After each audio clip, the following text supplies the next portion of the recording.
સર્વોત્તમ સ્તોત્રની રચના ગુસાઈજીએ નથી કરી, સર્વોત્તમ સ્તોત્રનું તો પ્રાગટ્ય ગુસાઈજીના હૃદયમાંથી થયું છે.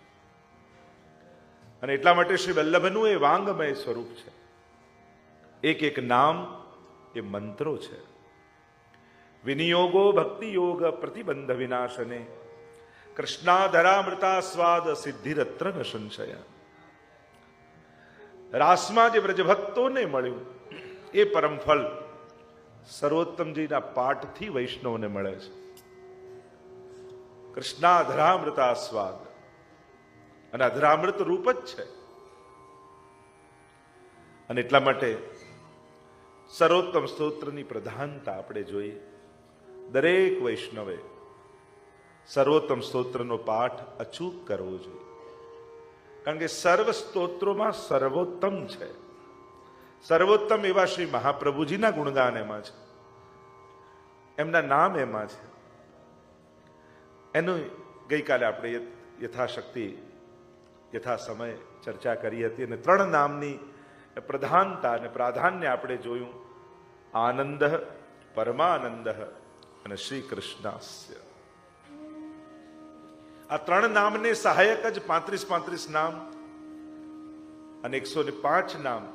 આ 3 નામને સહાયક એ રીતે 108 નામ. 108ની અનેક ભાવનાઓ આપણે ત્યાં કહી છે. ઘણી વાર લોકો પૂછે ખરા કે આમ વલ્લભપુરની આગળ 108 કેમ લખાય, 108 મણકા જ કેમ, 108 નામ જ કેમ, માળામાં પણ 108 મણકા હોય. ઘણી ભાવનાઓ તો ઘણી બધી બતાવી. પ્રધાન ભાવના એ બતાવી, વેદમાં ભગવાનના 12 અંગ કહ્યા છે. દ્વાદશાંગો હિ પુરુષા, 12 અંગવાળા પરમાત્મા છે. અને ભક્તિ 9 પ્રકારની છે. 12 9 108. પ્રભુના પ્રત્યેક અંગમાં આપણી નવધા ભક્તિ સિદ્ધ થાય. અને આમ કરીને સર્વાંગમાં નવધા ભક્તિ સિદ્ધ થાય. એટલા માટે 108 નો આંક હોય છે.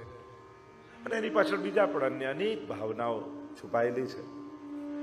ભક્તિ માર્ગનું એક વિશેષ પ્રકારનું અંક ગણિત પણ છે. અમુક અમુક અંક વિશેષ રૂપે આપણે ત્યાં મહત્તા રાખતા હોય છે. 11, 9, 7, 56, 84 અને 108. તમે આ ખાલી આ અંક ઉપર ઈચ્છીએ ને તો 7 દિવસ કથા થાય. કારણ કે એનું પણ કેટલું બધું એક ગણિતની પાછળ કેટલી ભાવનાઓ છુપાયેલી છે. એમ તો 4 પણ આવે, ધર્મ અર્થ કામ અને મોક્ષ ચતુર્વિધ પુરુષાર્થ. 5 પણ પુષ્ટિ માર્ગના 5 તત્વ નિત્ય ગાયેજી. 6 પણ એમ તો 1 થી જો ગણવા જઈએ તો ઘણું બધું કરી શકીએ. ષટ ધર્મ છે. 7 સપ્ત સ્વરૂપ છે. 8 અષ્ટ સિદ્ધિઓ છે. 9 નિધિઓ છે. અને 10મી પ્રેમ લક્ષણા ભક્તિ છે. 11મી એકાદશી છે. 12 દ્વાદશ નિકુંજો છે. અને 13 તો કરવાનું જ છે બધાએ. જો કુછ હૈ વો 13. એમ તો જોવા જાવ તો આખી અંક ગણિત આપણે એક આંકને 1 થી લઈને છેક સુધી પણ પ્રધાન રૂપે આ વિશેષ અંકો આપણે ત્યાં પ્રયુક્ત થતા હોય છે. એમાં 7, 9, 11, 56, 84 અને 108. તો એની પણ ઘણી બધી આપણે ગહનતાથી ચર્ચા કરી શકીએ છીએ. તો સર્વોત્તમ સ્તોત્રની જે વાત કરી, રૂપમ તત્ત્રિતયાત્મકમ પરમ ભીધેયમ સદા વલ્લભમ. થોડું ગઈકાલની પ્રસ્તાવના થોડુંક બાંધી દઉં, જેથી ગઈકાલે જે નહોતા આવ્યા એમને અફસોસ ન રહી જાય. અને થોડુંક એક સ્વરૂપ દર્શન થોડું વલ્લભનું થઈ જાય. તો 3 રૂપમ તત્ત્રિતયાત્મકમ, ત્રિતયાત્મક સ્વરૂપની જે આપણે ચર્ચા કરી રહ્યા હતા. પ્રભુ રૂપ છે આનંદાય નમઃ કહીને કહ્યું. આનંદને માણે પરમાનંદી થાય એટલે પ્રભુને માણનારા સ્વામીજી છે એટલે કહ્યું પરમાનંદાય નમઃ. અને એ જ પ્રભુ, એ જ સ્વામીજી સમસ્ત જીવો પર કૃપા કરવા માટે આચાર્ય સ્વરૂપે પધાર્યા. દ્વિજકુલ પ્રગટે શ્રી હરિ સુંદરતા કી રાસ. એ દ્વિજકુલમાં પ્રગટ થયા, આચાર્ય રૂપે પધાર્યા. અને જે ભગવદ મુખારવિંદના 7 ધર્મો છે.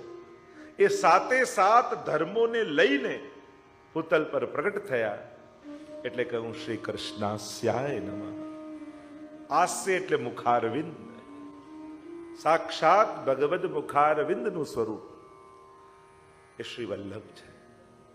અને એટલા માટે નાથદ્વારાએ જાઓ ને શ્રીનાથજીના મુખારવિંદના પ્રેમથી દર્શન કરો તો ત્યાં શ્રી વલ્લભની ઝાંખી થઈ જ જાય છે. બંનેમાં ભેદ ન જોવો એવું આપણા આચાર્યોને ભગવદીઓ શીખવાડ્યું છે. એટલે ઘણી વાર જય શ્રી કૃષ્ણ બોલતા હોય પણ વૈષ્ણવ મળે તો જય શ્રી વલ્લભ નથી બોલતા. અને ઘણી વાર લોકો એવું કરતા પણ હોય છે ક્યાંક. પણ જય શ્રી કૃષ્ણ કર્યું એમાં જય શ્રી વલ્લભ સમાયેલું જ છે. કૃષ્ણ અને વલ્લભને ક્યારે બે રૂપે આપણા આચાર્યો કે ભગવદીઓએ જોયા જ નથી. અને બે રૂપે જુએ તો એને આસુરી જાણવો એમ કહ્યું. આપણે તો વાર્તા સાહિત્યમાં કૃષ્ણભટ્ટ આદિની, કૃષ્ણદાસ આદિની પ્રસંગ આવે છે. મીરાબાઈના પુરોહિત હતા અને કહ્યું કે હજુ ભગવદ લીલા ગાવ અને મહાપ્રભુજીની વધાઈ ગાઈ ને કહ્યું કે આ તો મહાપ્રભુજીની ગાઈ, ઠાકોરજીની ગાવ. નારાજ થઈને નીકળી ગયા. બંનેમાં ભેદ જાણો છો?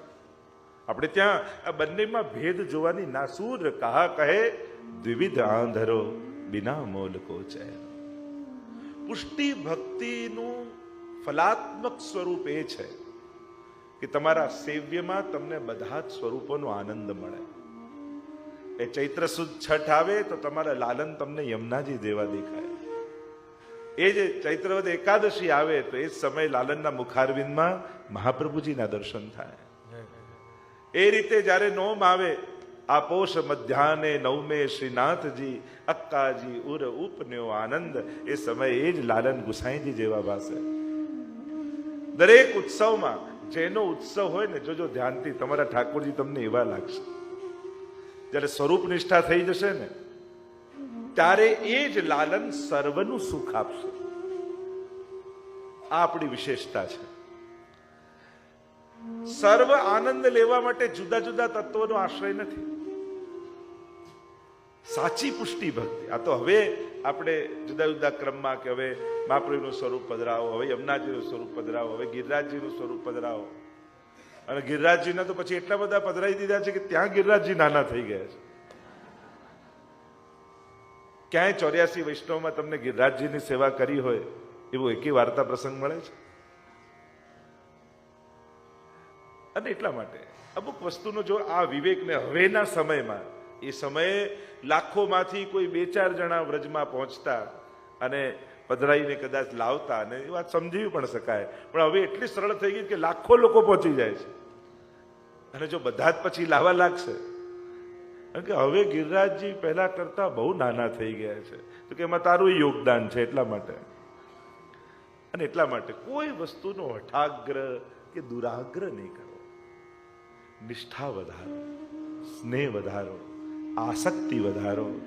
જો તમારો સેવ્ય તમને સુખ આપે છે કે નહીં, બિરાજે છે, એની ના નથી. એ તો અહોભાવ. આપણે ત્યાં તો વલ્લભકુલને ત્યાં વૈષ્ણવને ત્યાં ગિરાજી સ્વરૂપો બિરાજતા જ હોય. પણ અત્યાર સુધી જે પધાર્યા એ ઘણા છે. હવે કોઈ હઠાગ્રહ કે અત્યાગ્રહ ન કરે, એના માટે હું સમજાવવાની કોશિશ કરું.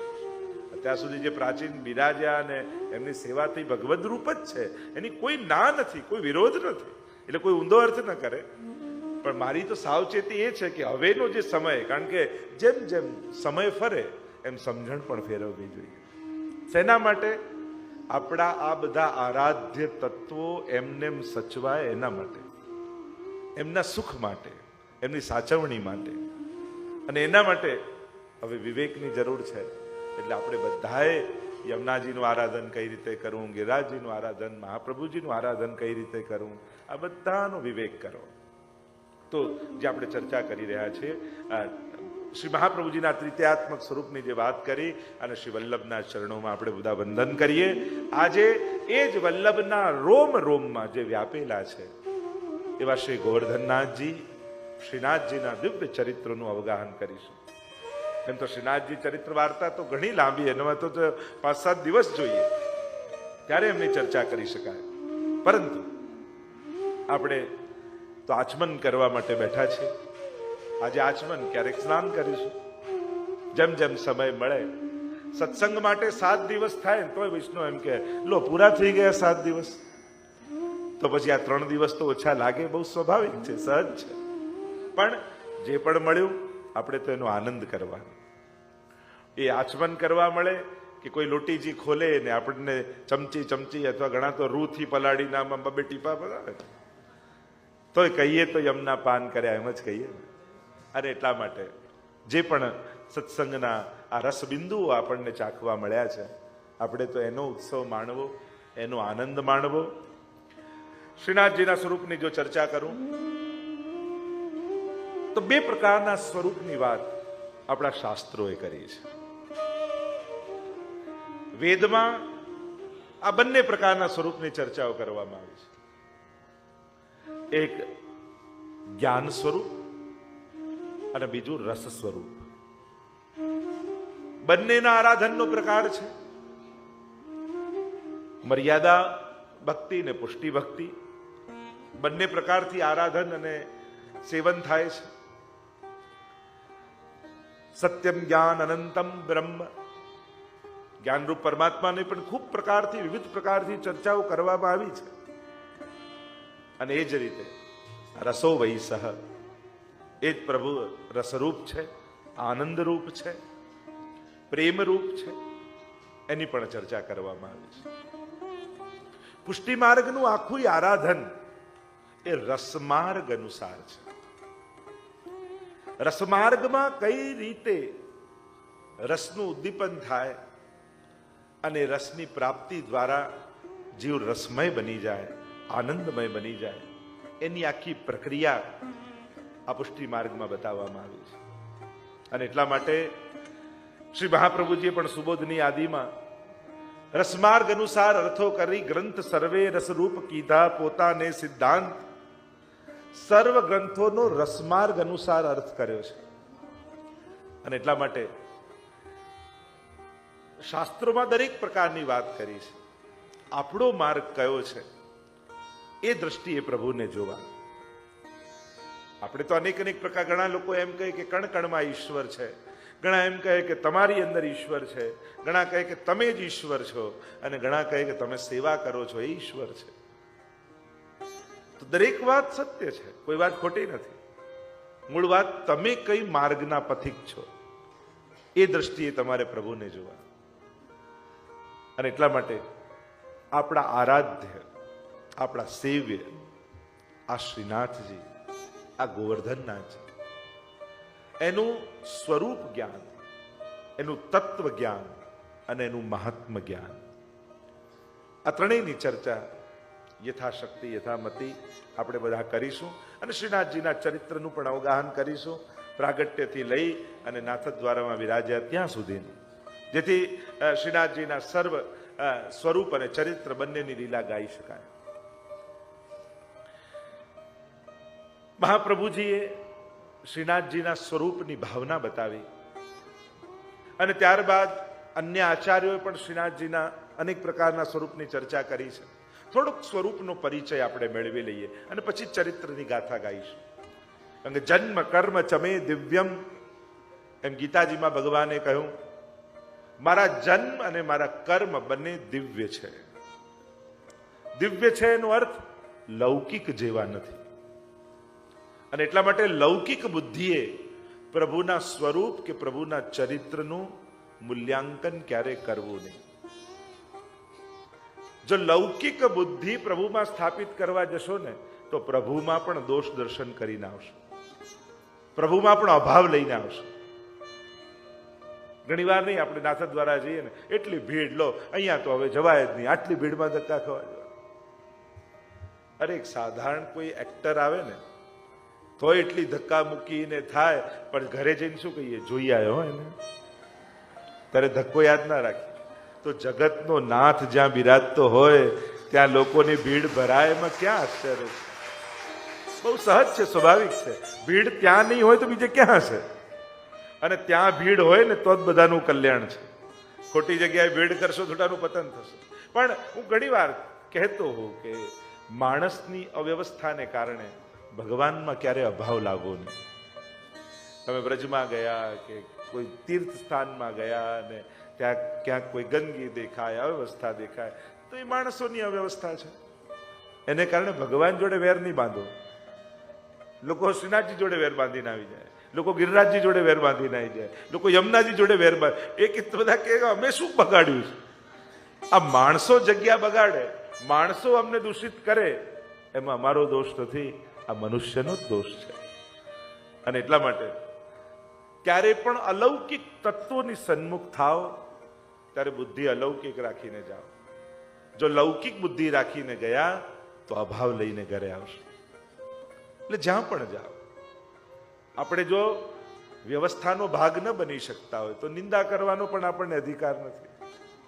અને ઘણીવાર માનનારાઓ જેટલું બગાડે છે એટલું નહીં માનનારાઓ બગાડતા નથી. આપણે લોકો જ ક્યાંક એના ભાગરૂપ હોઈએ છીએ. અને જ્યાં જગ્યા નાની ને લોકો વધારે હોય ત્યાં તો બધે ભીડ રહેવાની. ખાલી કોઈ શ્રીરાજીના મંદિરમાં જ નહીં, કોઈ વ્રજમાં જ નહીં, ભારતમાં તો જ્યાં જાઓ ત્યાં ભીડ, મનુષ્યો વધારે જ છે, એટલે તો રહેવાનું જ છે.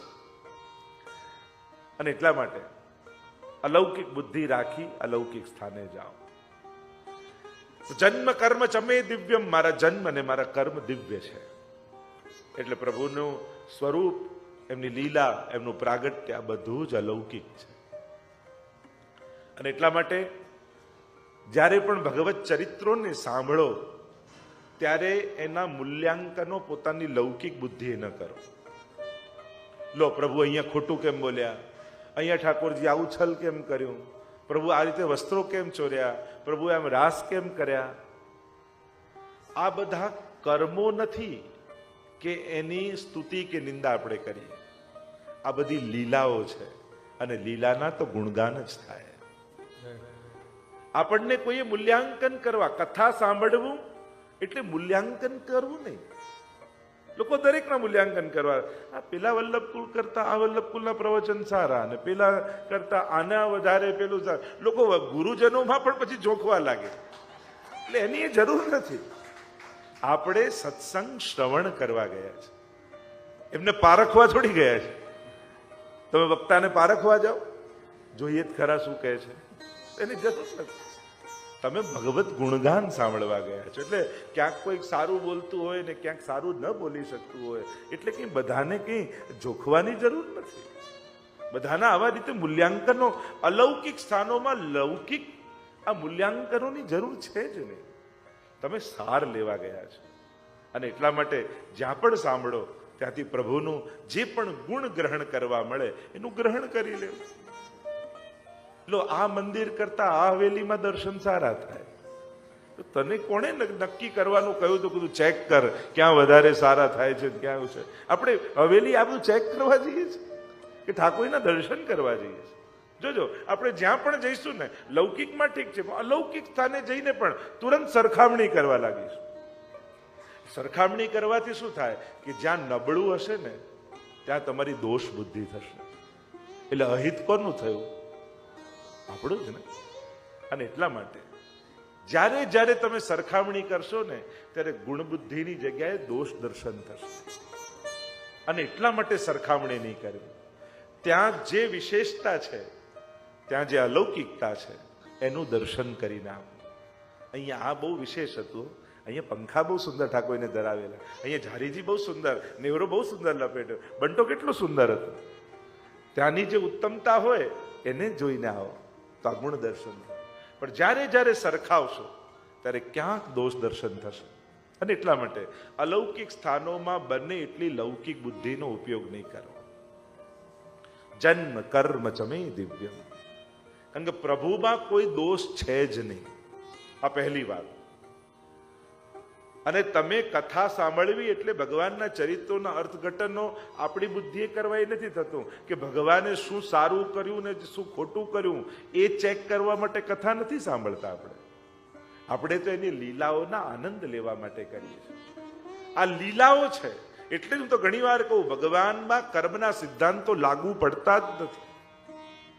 ઠાકોરજીમાં કર્મનો સિદ્ધાંત લાગુ ન પડે, કારણ કે કર્મ કરતા જ નથી, એ તો લીલા કરે છે. જો કર્મ લાગુ પડતા હોત તો ભગવાન અત્યારે પણ દંડ ભોગવતા હોત. તો માખણ ચોરી કરવી તો નિંદનીય કર્મ કહેવાય. તો રણ છોડીને ભાગવું નિંદનીય કર્મ કહેવાય. એવા તો કેટલા કર્મો, રાસ કરવું તો નિંદનીય કર્મ કહેવાય. પણ આ કર્મ નથી, લીલા છે. અને એટલા માટે માખણ ચોરીની લીલાઓ તમે સાંભળો ને ગાઓ. શું કહો? આજે તો પ્રભુની ખૂબ ભક્તિ કરીને આવ્યો, બહુ ગુણગાન. હવે ચોરીને ગાવું એ ગુણગાન કહેવાય કે નિંદાના ગાન કહેવાય? કોઈએ ચોરી કરી હોય એ નિંદા કહેવાય કે સ્તુતિ કહેવાય? આપણે કે સ્તુતિ, ગુણગાન કરીને આવે, કારણ કે લીલા છે, કર્મ નથી.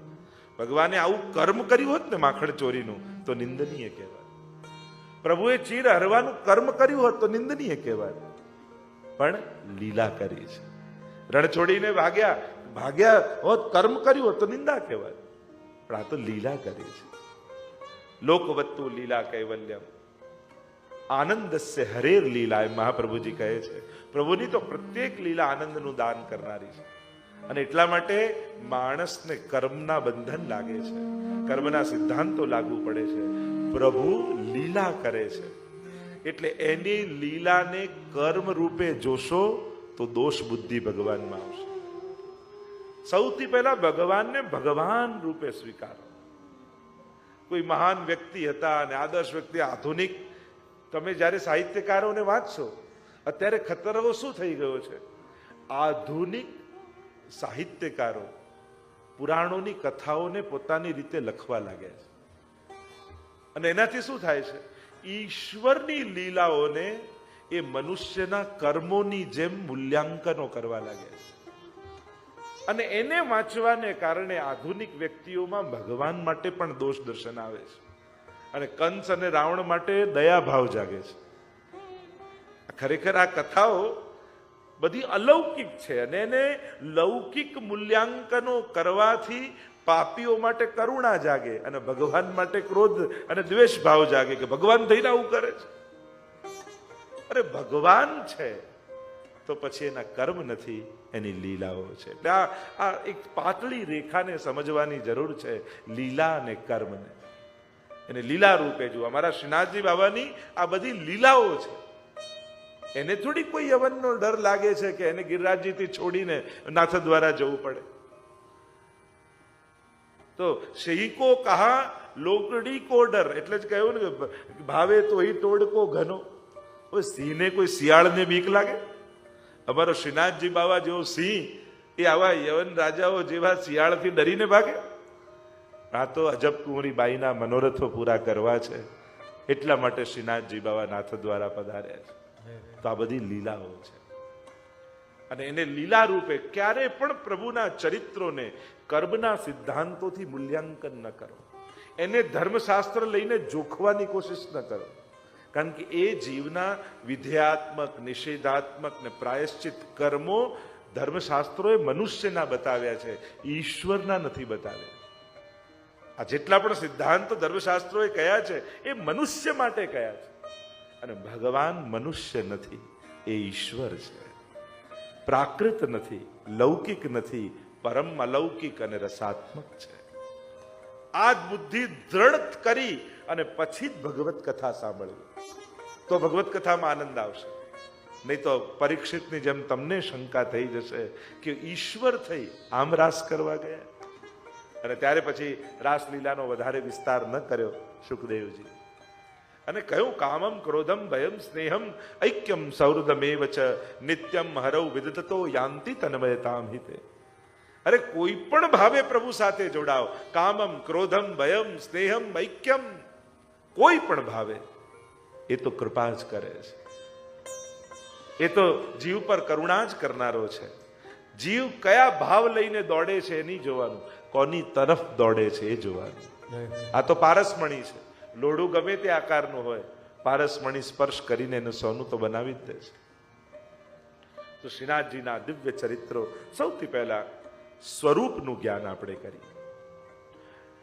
કારણ કે સ્વરૂપાસક્તિ, સ્વરૂપ નિષ્ઠાની ભક્તિ એ જ પુષ્ટિ ભક્તિ છે. ગુણાસક્તિની ભક્તિ એ મર્યાદા ભક્તિ છે. સામર્થ્યની ભક્તિ એ મર્યાદા ભક્તિ છે. ભગવાન આવા સામર્થ્યવાન, આવા દયાળુ, આવા કૃપાળુ, અને આવું સાંભળીને જેને ભાવ થાય એ મર્યાદા ભક્તિ. અને ખતરો એ છે કે જે દિવસે ભગવાન એનું સામર્થ્ય નહીં બતાવે તો ભગવાનમાં અભાવ પણ આવી જશે. લો આટલી આટલી માળા ફેરવી તોય કાંઈ ન કરે. ઠાકોરજી કે મેં તને કહ્યું તું માળા ફેરવ, તે જ ફેરવી, તું જ ભોગવ, મેં તો કોઈ એવી બાંહેધરી આપી નહોતી. આ સામર્થ્યની ભક્તિ એ મર્યાદા ભક્તિ, અને સ્વરૂપની ભક્તિ એ પુષ્ટિ ભક્તિ. પ્રભુ ગમે તેટલા તમે કઠોર થાઓ, અમને આમ અડધી રાતના છોડીને આપ જતા રહો, અમે તો આપને પ્રેમ કરતા રહીશું. ભલે ને અમને તડપાઓ, અમારા મનોરથોને પૂર્ણ ન કરો, પણ અમારો રંચક સ્નેહ પણ આપ ઘટાડી નહીં શકો. તમારામાં તાકાત હોય તો હાથ છોડાવીને તમે ભાગી શકો છો, પણ તાકાત હોય તો અમારા દિલને છોડાવીને ભાગો. ભૈયા છુડાએ જાત હો નિર્બલ જાની મોહે, अगर हृदय छुड़ा के भाग सको तो मर्द बखाऊं तो. सूरदास जी ने कहा ना कि हाथ छुड़ा के तो भाग सकते हो, आप नटखट हो, बालक हो, मैं वृद्ध हूं, पर आप में ताकत हो तो मेरे हृदय में से भाग कर बताओ प्रभु. પણ પ્રભુમાં એ તાકાત નથી કે ભક્તના હૃદયમાંથી ભાગી શકે. સકલ ભુવન મધ્યે નિર્ધનાસ્તેપી ધન્યા ભક્તિ સૂત્રોપનદ્ધ. એક ભક્તિને ડોરથી બંધાઈ પરમાત્મા પોતાના વૈકુંઠના સુખો છોડી ભક્તોના ઝૂંપડામાં આવીને નિવાસ કરી જાય છે. આ જ ભક્તિની તાકાત છે. શ્રી પ્રભુને પ્યારા શ્રી યમુનાજીના લાડીલા એવા રસિક સત્સંગી વૈષ્ણવોને જય શ્રી કૃષ્ણ. જે શ્રીના આ વચનામૃત તમને ગમ્યા હોય તો આ વિડીયોને લાઈક કરજો, શેર કરજો અને કમેન્ટ બોક્સમાં જય શ્રી કૃષ્ણ જરૂર લખજો. અને અમારી ચેનલ શ્રી વલ્લભને સબસ્ક્રાઈબ કરવાનું ભૂલશો નહીં. જય શ્રી કૃષ્ણ.